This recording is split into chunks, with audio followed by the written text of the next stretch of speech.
Hello दोस्तों, मैं अमोल कासार आपके साथ जुड़ चुका हूं। दोस्तों, आज हम चैप्टर नंबर 10 इकोनॉमिक्स का chapter number 10 foreign trade off India ये रिवाइज करने वाले हैं। दोस्तों बिलीव मी, आपका अगले कुछ मिनटों में जिन्होंने ये चैप्टर कभी पढ़ा भी नहीं होगा उनका भी बहुत अच्छी तरीके से करा देने की गारंटी मेरी। आई नो पूरे इस लॉकडाउन के पीरियड में जब ऑनलाइन क्लासेस हो रहे थे आपने भी पढ़ा तो यहां तक शायद कुछ बच्चे पहुंचे ही नहीं, और पहुंचे तो भी ऊपर ऊपर से पढ़ के छोड़ दिया। लेकिन आज ये चैप्टर आपको बहुत ही अच्छे तरीके से समझ जाएगा। दो ये फास्ट रिवीजन है, रेगुलर क्लास में बहुत डिटेल में बहुत सारी चीज समझाने का मौका होता है, बट फिर भी ये लेक्चर आपको एक अलग से कॉन्फिडेंस लाके देगा आपके चैप्टर नंबर 10 पे। दोस्तों तो यस, पूरे कंसंट्रेशन के साथ मोटिवेशन के साथ आप बैठ जाइए इस लेक्चर को देखने को। आपने कहीं पे भी लेक्चर कभी पढ़ा होगा, कुछ भी हो, पूरा लेक्चर देखना, आपको बेनिफिट तभी अच्छे से होगा। और दूसरी बात, आपकी पढ़ाई अगर हो गई है, जब कंसंट्रेशन नहीं बनता, डेफिनेटली उस पर वीडियो बनाने ही वाला है, बहुत प्रेशर आ रहा है, आना भी चाहिए दोस्तों, नॉर्मल चीज है। एंजॉय करो इस चीज को कि बात ये चीज हो रही नहीं वाले आपके साथ। पूरा कंसंट्रेशन रखिएगा पढ़ाई में मालिक। ये चीज जो आपके साथ हो रही है, आप अकेले नहीं, हर बच्चा जिसका बोर्ड एग्जाम है इसी मेंटेलिटी से, इसी चीज से वो गुजर रहा है। सो ये एक नॉर्मल सिचुएशन है, सब बच्चा इससे कहीं ना कहीं जा ही रहा है। अब जो पेशेंस से, फोकस से चीजें खत्म करेगा उसका ही फायदा होगा, राइट? तो प्लीज आप अपना फोकस बनाए रखिए। और मैंने कहा जैसे कि जब पढ़ाई नहीं हो रही है, लेक्चर देखना चालू करो, आपका एक एक चैप्टर ऐसे ही खत्म हो जाएगा। एसपी के ऑलरेडी 2 खत्म कर दिए हैं, ध्यान दो। चलो सर और madam, foreign trade off India सबसे पहले समझते हैं। सर फॉरेन ट्रेड क्या था? एक जमाने में इंडिया को होता है ना कि सोने की चिड़िया थी करके सर, राइट? हम लोग, बाहर के लोग आते थे, हमारे यहां से बहुत अलग अलग चीजें लेके जाते थे करके। लेकिन आफ्टर इंडिपेंडेंस अब हम जैसे ग्लोबलाइजेशन हो गया है दोस्तों, आप लोग को यहां पे दिख रहा है कि बहुत सारी चीजें क्या होती है, इंडिया से हम बाहर भेजते हैं, एक्सपोर्ट करते हैं, और कुछ इंडिया में लेके आते हैं, दैट इज इंपोर्ट। तो इस चैप्टर में कहीं ना कहीं एक्सपोर्ट और इंपोर्ट से रिलेटेड भी कंसेप्ट दिया हुआ है। टू द पॉइंट बात करेंगे चैप्टर की, रिवीजन की बात है सर। 6 मार्क्स तो आपको आने ही वाले, मार्क विथ ऑप्शन, तो पूरा ध्यान दीजिएगा। हम पढ़ना चालू करते हैं, क्या आप रेडी हो? यहां से लेक्चर अपना होता है चालू। एवरीवन फोकस दो। पहला point sir, what do you mean by internal trade? Everybody, what do you mean by internal trade? Buying and selling of goods and services within the boundary of nation are refer as internal trade और domestic trade और home trade. पहला point इस chapter का खत्म। Text book भी ले लेना मालिक साथ में, आपको तो भी ये पॉइंट समझ जाएगा करके हम क्या पढ़ रहे हैं। एवरीवन, क्या आप टेक्स्ट बुक भी लेके बैठे हो? क्या बिंदास अभी लेके बैठो, अगले कुछ मिनटों में पूरा चैप्टर आपका डन होने वाला है सर। एवरीवन सेम है, देखो, राइट? चलो आ जाओ यहां पे sir. Buying and selling of what? Goods and servicing within the boundaries of the nation are referred as what? Internal trade. अलग अलग नाम है, डोमेस्टिक ट्रेड और क्या, होम ट्रेड। यहां पे आओ, आपको मैं कुछ इमेजेस दिखाता हूं सर। Pay attention. आपको सबसे पहले अगर मैं बता दूं कि सर राजस्थान से गुड्स कहां गए? मध्य प्रदेश में गए।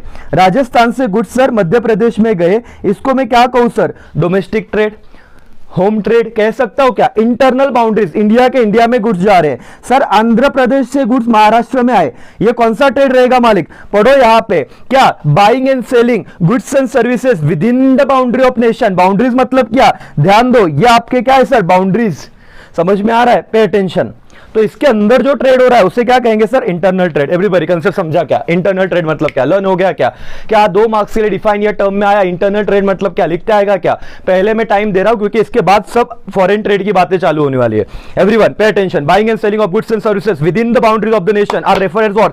इंटरनल ट्रेड और डोमेस्टिक ट्रेड और व्हाट? Home trade. तो यहां पे मैंने आपको बता भी दिया कि सर इवन मैं उत्तर प्रदेश से कुछ महाराष्ट्र में खरीदता हूं तो सर वो भी क्या हो गया? इंटरनल ट्रेड या होम ट्रेड आप बोल सकते हो। Next point, what do you mean bye foreign trade? सबका ध्यान यहां पे होना चाहिए, पूरा concentration. Meaning trade between the different countries of the world, it is called foreign trade या फिर इंटरनेशनल ट्रेड या फिर एक्सटर्नल ट्रेड। 3 नाम है, जैसे आपके इंटरनल ट्रेड के 3 नाम थे, डोमेस्टिक ट्रेड बोल सकते हो, होम ट्रेड बोल सकते हो या इंटरनल ट्रेड बोल सकते हो, वैसे ही फॉरेन ट्रेड के भी 3 नाम अलग अलग आप बोल सकते हो। One is foreign trade, another is international trade and next one is क्या? External trade. क्या होता है सर?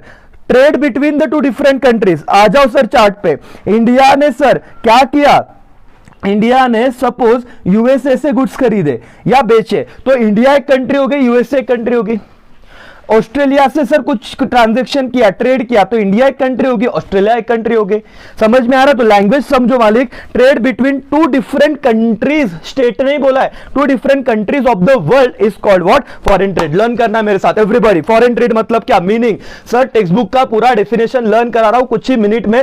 आप लोग लगता है तो 1.5 1.75 पे लेक्चर देखे, लेकिन पूरा खत्म करना है। Okay sir, trade between two different countries are also known as what is called of the world is called what? International trade या फिर फॉरेन ट्रेड।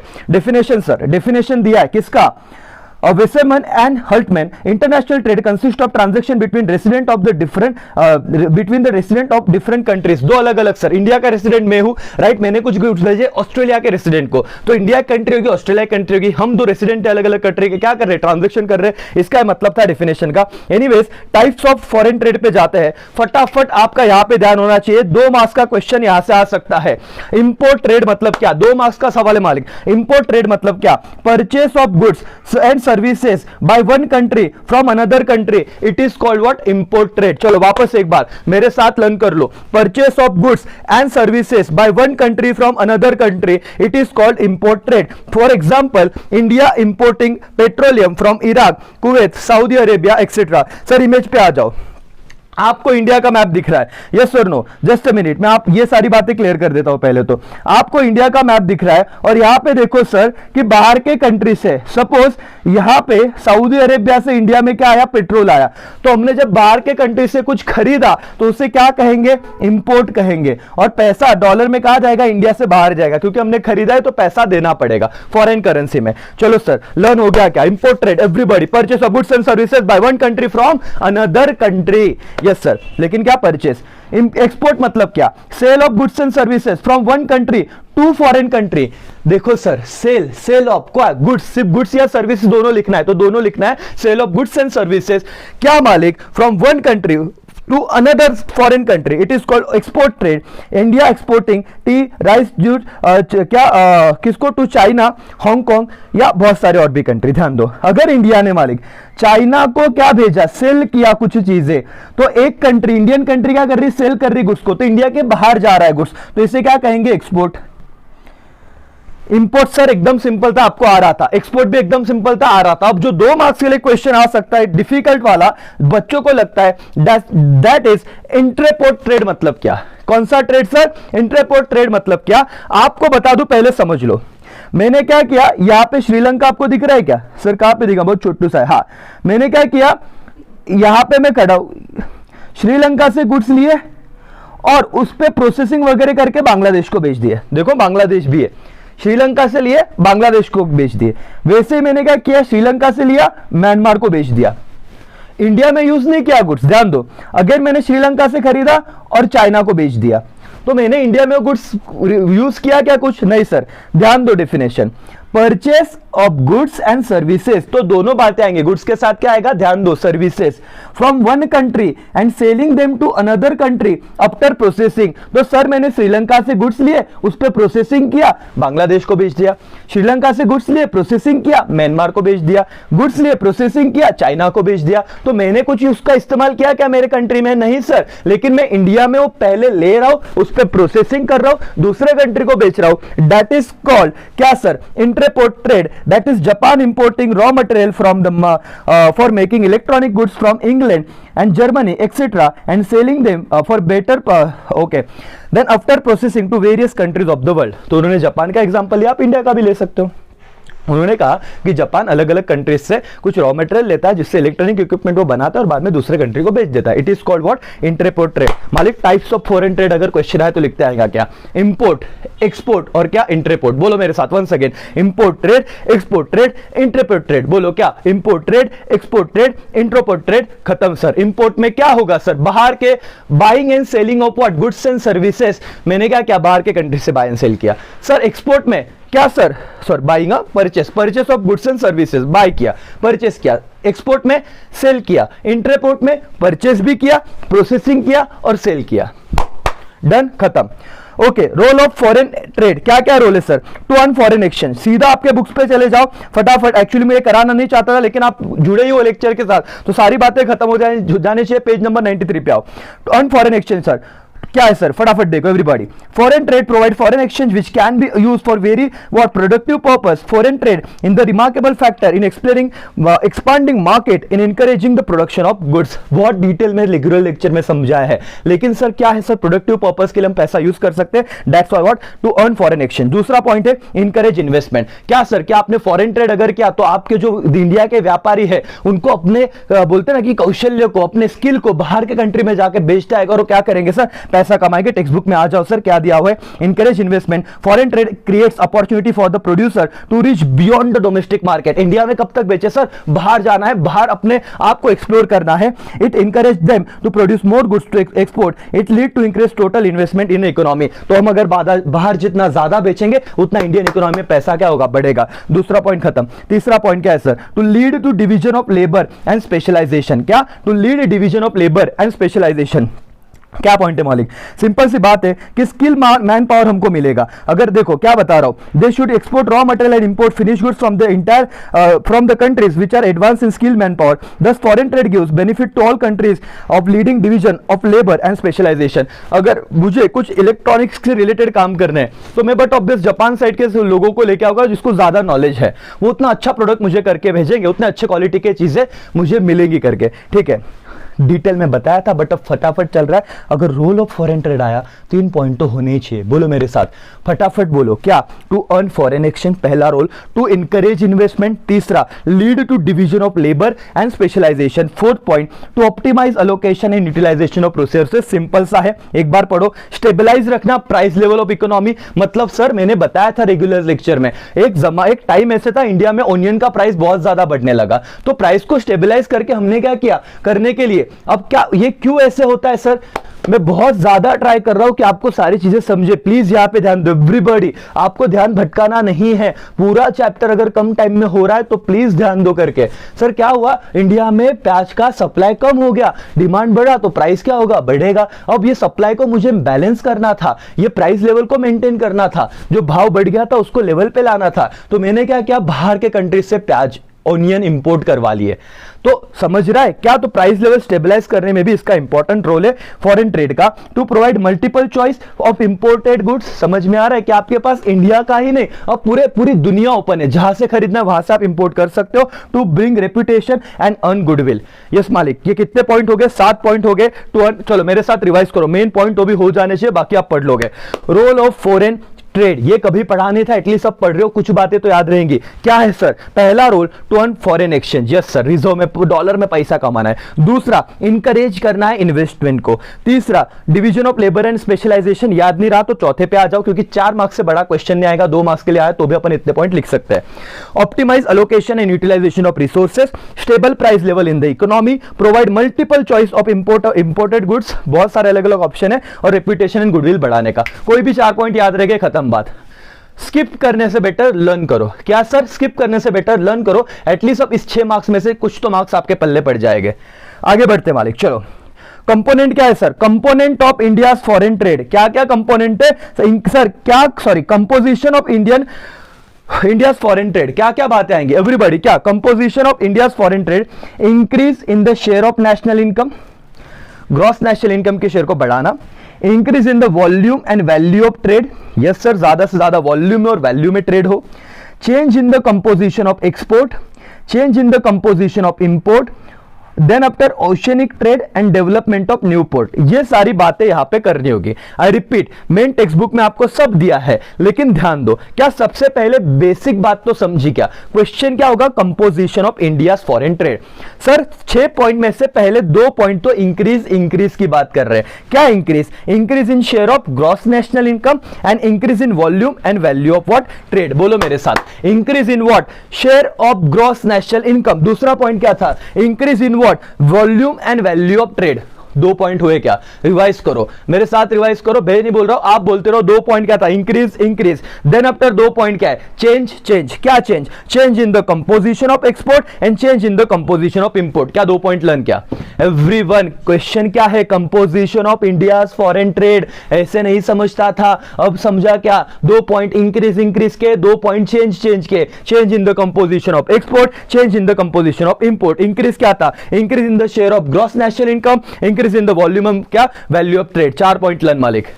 एवरीबॉडी क्वेश्चन अगर आया, क्या क्वेश्चन आ सकता है आके, ये आएगा composition of what India's foreign trade. 4 बार तो मैं ही यहां पे बता रहा हूं, एक बार आप टेक्स्ट बुक के लेके बैठ लो, देख लो फटाफट, कोई बातें आपके बाउंसर नहीं जाएगी करके।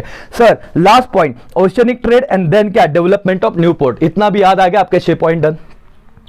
रेगुलर लेक्चर ने हमारे ज्यादा डिटेल में नहीं जा सकता, आप बोलोगे सर फिर टाइम ज्यादा कंज्यूम कर लिया करके, इसलिए टू द पॉइंट बात कर रहा हूं। आप अगर टेक्स्ट बुक भी लोगे, कुछ नहीं सर, एकदम सिंपल सॉर्टेड बात दी है। Increase in share of gross national income क्या दिया है पता है, देख लो यहाँ पे टेक्स्ट बुक में। सर 1990 टू 1991 में हमारा जो इंडिया का फॉरेन ट्रेड था, उसका जो ग्रॉस नेशनल इनकम में परसेंटेज था 17.55, वो 25% से बढ़ गया 25% तक गया 2006-07 तक, और अब 48.8% है 2016-17 तक। इंक्रीज हुआ कि नहीं हुआ, इतना सॉर्टेड पॉइंट है करके। सर वैल्यू ऑफ ट्रेड बढ़ा है 1990 के बाद अब तक करके। इंपोर्ट, कंपोजिशन ऑफ एक्सपोर्ट पढ़ लो एक बार, आप छोड़ो ना, इसलिए मैं बता रहा हूं, एक बार टेक्स्ट बुक देखो, कितना सिंपल लैंग्वेज है। आफ्टर इंडिपेंडेंस या since independence, composition of export trade in India has undergone a change. Prior independence India used to export primary product like cotton, tea, oil seeds, leather, food grain, ये सारी बातें। But with the passage of time, जैसे जैसे time जाते गया, manufacture item like readymade garments, gems and jewellery, electronic goods, specially computer, hardware, software occupy prime place in the India's export. क्या लिखना था मालिक, कुछ भी नहीं। तो क्या हुआ, क्या पॉइंट था, change in the composition of export. तो इंडिपेंडेंस के शुरुआत में हम क्या एक्सपोर्ट कर रहे थे, और अब हम इतना डेवलप हो गए कि हम अभी क्या हार्डवेयर, सॉफ्टवेयर, बहुत मैन्युफैक्चर्ड चीजें एक्सपोर्ट करते करके। समझ रहा है क्या, मेरा स्पीड ज्यादा है क्योंकि ये रिवीजन है सुपर फास्ट, लेकिन फिर भी आपको समझ रहा है। तो जस्ट इमेजिन रेगुलर लेक्चर में कितना अपन अच्छे से करते हैं इस चीजों को। समझ में आ रहा है? Yes sir. चलो तो आई होप मैंने आपको समझा दिया कि एक बार रीड करो मालिक, कुछ भी डिफिकल्ट नहीं है। 3 पॉइंट तो मैंने आपको बता दिए, टेक्स्ट बुक से रीड करके बता दिए, इतना रिवीजन लेक्चर होने के बाद भी। लर्न तो आपको सब हो गए। नेक्स्ट 3 पॉइंट देखना, उतने ही सिंपल है, टेक्स्ट बुक आपके साथ होनी चाहिए। Sir trends in foreign trade since 2001, sir cut हो गया ये पॉइंट। ये क्या हो गया है, कट हो गया है पॉइंट, तो ये है नहीं अपने सिलेबस के लिए। Okay, concept of balance of payment, right, 75% syllabus था, 25 में ये रिड्यूस था ऊपर का। Concept of balance of payment समझते हैं, 2 मार्क्स का क्वेश्चन आराम से आएगा। ध्यान दो, शांति से समझ लो क्या है डेफिनेशन। किसका डेफिनेशन है, एल्सवर्थ। बैलेंस ऑफ पेमेंट मतलब क्या सर, ध्यान दो। Balance of payment is summary statement of all the transaction between the resident of one country and the rest of the world. मतलब क्या सर, कि आप लोग इंडिया में हो और बाकी एक बंदा चाइना में है, राइट, तो आपके बीच में जो भी ट्रांजैक्शन हुआ है, ध्यान से पढ़ना डेफिनेशन को। Balance of payment is summary statement of all the transaction between the resident of one country and rest of the world. तो अमोल का sir resident of one country, India का रेसिडेंट है, अगर मैं रेस्ट ऑफ द वर्ल्ड बाकी country के साथ transaction करता हूं, तो मेरे ट्रांजैक्शन का जो समरी स्टेटमेंट है, balance of payment is a summary statement of all the transaction, जितना ही मैंने ट्रांजैक्शन किया है दुनिया के साथ of the resident of one country to rest of the world. Point समझा क्या, डेफिनेशन लर्न हुआ क्या, एक बार वापस पढ़ो। दूसरा डेफिनेशन वॉल्टर का भी है सर, करे क्या, अरे कर लो, कुछ डिफिकल्ट नहीं है। It is a systematic record of all the economic transaction completed between the resident and rest of the world during the given period of time, usually a year. Sir एक साल में एक कंट्री के बंदे ने बाकी दुनिया वाले के साथ क्या क्या ट्रांजैक्शन किया है, उसका जब स्टेटमेंट में स्टडी करता हूं, उसे बैलेंस ऑफ पेमेंट के तरह पे यहां पे समझा जाता है करके। मीनिंग समझ लिया तो सर बैलेंस ऑफ पेमेंट अगर आया, concept of balance of payment पूरा ध्यान से समझना है। पहले किसका डेफिनेशन किया, एल्सवर्थ या वॉल्टर, दोनों में से किसी का भी एक डेफिनेशन करो, फिर मीनिंग लिखो। It is the value of exchange of goods and services. Export import नहीं बोला है, क्या बोला है, एक्सचेंज। इकोनॉमिक्स है, समझो, थोड़ा अवेयरनेस आपका पूरा 6 मार्क्स देके जाएगा आपको। It is the value of exchange goods and services amongst the citizen, businessman, firms and government etcetera. That is the meaning. किसका सर, इन दोनों का डेफिनेशन का। अगर हम दोनों में एक क्रक्स निकाले, then after sir concept of balance of trade. आप इसी में कंफ्यूज हो गए ना सर, एक ऊपर बोला है बैलेंस ऑफ पेमेंट, ये क्या बोला है बैलेंस ऑफ ट्रेड, तो दो अलग अलग बात है। बैलेंस ऑफ ट्रेड मतलब क्या सर, ध्यान दो। Balance of trade of a country is the what, relation over a period between the value of her export and import of the physical goods. Country के बारे में बात कर रहे हैं। रिपीट, ऊपर पर्सन इंडिविजुअल की बात कर रहे थे, रेसिडेंट की बात कर रहे हैं। सर फर्क बता दो ना, यहां पे रेसिडेंट की बात की, यहां पे कंट्री की बात की। ध्यान दो, फर्क ध्यान दो तो मालिक, बहुत कम से कम टाइम में मैं देने का ट्राई कर रहा हूं और प्रिसाइज रहने का ट्राई कर रहा हूं, लेकिन आपका फोकस रिक्वायर्ड है। पे अटेंशन, डेफिनेशन में आप डिस्टिंग्विश पकड़ो। Balance of trade, balance of trade of a country is the relation over a period between the value of her export and import of physical goods। क्या export and import of physical goods, यहां पे आओ, export किया, import किया, कौन से goods? Physical goods. Okay, ये किसकी डेफिनेशन पढ़ी सर हमने? बेंथम की। सैमुअलसन क्या बोला है? If export value is greater than import value it is called trade surplus. ये ना क्वेश्चन बैंक में आपको आया भी हुआ क्वेश्चन है ऑब्जेक्टिव के लिए। And if import value is greater than export value it is called trade deficit. मालिक मीनिंग देख लेते हैं, चैप्टर आपका खत्म हो गया है। Balance of trade include value of import and export of visible goods and invisible goods. Okay sir, balance of trade, visible goods and invisible goods. अब यहां पे दोस्तों समझो सर ये क्या था सरप्लस और डेफिसिट? पे अटेंशन मालिक, इंडिया ने ध्यान देना कि क्या किया सर? एक्सपोर्ट किया गुड्स 5000 करोड़ के, एक्सपोर्ट किया तो रेट में मैं लिख रहा हूं तो क्या होगा सर? पैसा इंडिया में आएगा, पैसा क्या होगा? इंडिया में आएगा। तो यहां पे लिखते हैं 5000 करोड़ क्या हो गए? आ गए इंडिया के पास। 5000 करोड़ क्या हो गया? इंडिया के पास आ गया।